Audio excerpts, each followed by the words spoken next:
Baguhin ang pamamaraan upang mailawan ang masalimuot sa buhay. Para sa mabungang buhay, tayo na po at magkape at pandasal.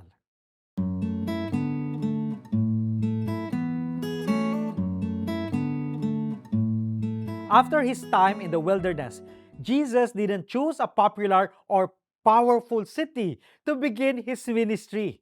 Instead, he went to Capernaum, a region that was seen as dark and overlooked. This choice teaches us a powerful lesson. You don't need to be in a perfect or popular place to make a real difference. This first message was simple yet profound.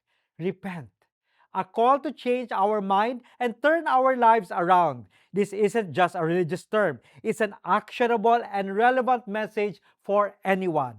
By choosing to change our own direction, whether it's breaking a bad habit or stepping away from a toxic friend group, we can become a source of light and hope for those around us.